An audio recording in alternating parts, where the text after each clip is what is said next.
Could those annoying credit trigger leads be finally a thing of the past? Let's talk about it on Today in Mortgages. Hey,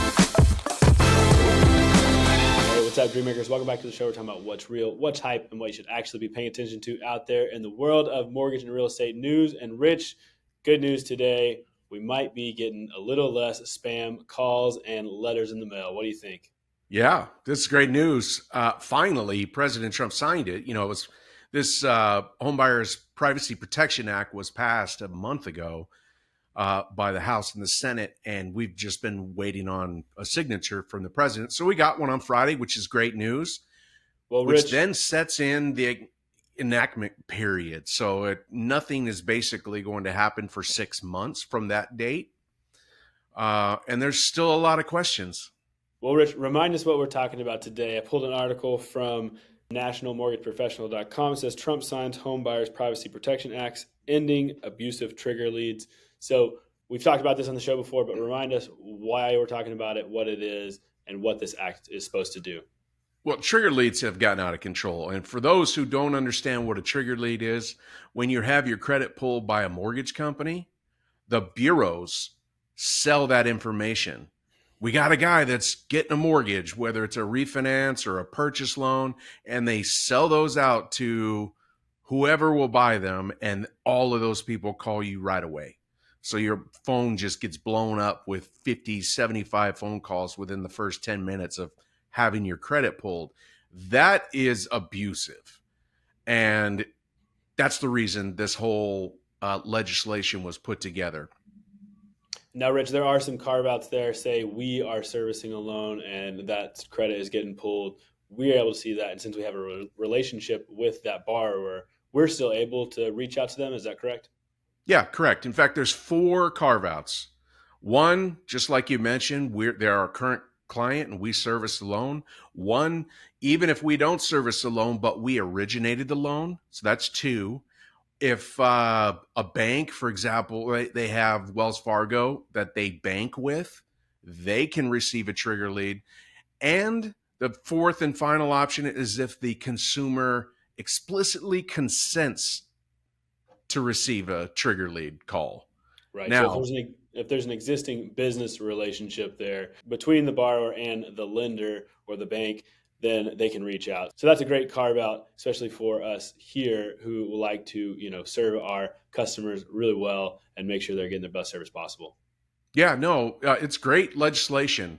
My question, and that's probably why we have 6 months before it's in play, is how is it going to be enforced?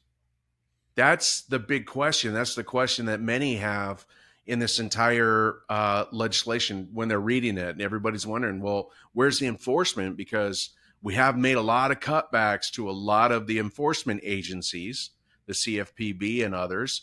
So the states will likely have to enforce that. So they need time to put that into play. And how are they going to do it? And, how are they going to control the carve outs, especially the one where the consumer consents? Hopefully, there will be some protections around consumers where they can report to whether it's the state or the CFPB, and then they can take action against those lenders that are being predatory with those trigger leads. Yeah, that's the idea. And this is going to be great for consumers. It's also going to be great for lenders because oftentimes these trigger leads, you'll get offers by text.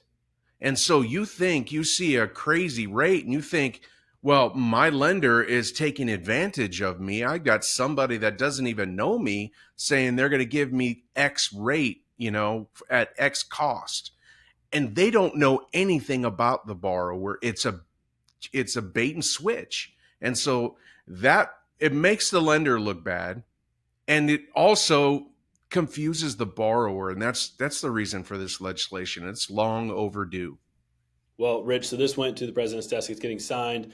And then you said we have a 6-month period before that is enacted. So we don't have a ton of information about how, like you said, that is going to be enforced. But overall, very good news for the consumer that does not like those pesky calls, text, emails, letters in the mail, pigeon carriers coming to you whenever you get your credit checked. So I think we're excited about this, right, Rich? Yeah, totally. And the traditional kind of lead aggregators like a lending tree or a bankrate.com, it'll go back to that where loan officers that do work off of paid leads, they're going to have to go to those aggregators for leads now, which are considerably more expensive. So it's going to knock these big, call centers back a little bit because the expense of a lead just got a lot greater. So this is a good thing for the professionals in our industry. We'll be able to retain our clients, service our clients much better, and the consumer is just going to be much less confused about it all. Anything out there that gives me less spam mail is a win in my book. But what isn't covered here? What's not being talked about? Well, the same old thing, right? You're still going to have offenders. You're still going to have people that are doing the things that they shouldn't be doing. And that's unfortunate, but it is going to be much, much less, that's great news for all of us, everyone concerned. Well, it's always good to see legislation moving in the direction that protects the consumer. We are here always protecting our borrowers and buyers, making sure they have the best information possible. Network funding is all about prepping and preparing our loan officers to create value for our borrowers. And so if you're out there looking for a home where you have the right tools, the right technology, the right marketing to really create value for your customers, network funding would be a great home for you. Rich, how are we teaching our loan officers here to create value for our consumers? Well, one, we're letting them know every product available to them today. We're spending a lot of extra time asking a lot of extra questions on the needs for our clients to make sure that we're putting them in the right products.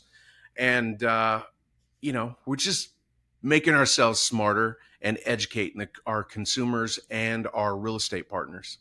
Yeah, Rich, we like to say loans are hard, but we're always trying to make them more simple at Network Funding. And we want you to be your best you. And so if you're looking for a new home to hang your hat, check out Network Funding with the grow link below or go to u.nflp.com.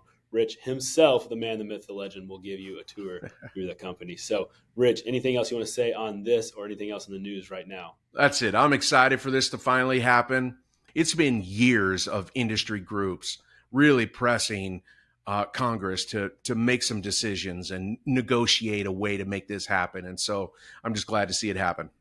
Yeah, it is good to see some of these things that do have bipartisan support because they are just good for everyone. So, Rich, thanks so much for making us smart on this today. Thanks for everyone out there watching and listening. Wherever you are, we appreciate you, and we'll see you next time on Today in Mortgages.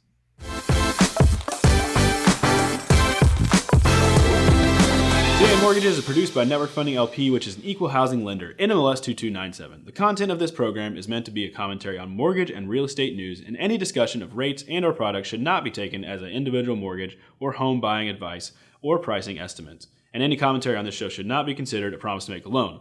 All applicants for a loan must qualify, and you should consult a professional regarding your individual loan scenarios for your financial situation. Visit our website at nflp.com/licenses for all state licensing and other legal information.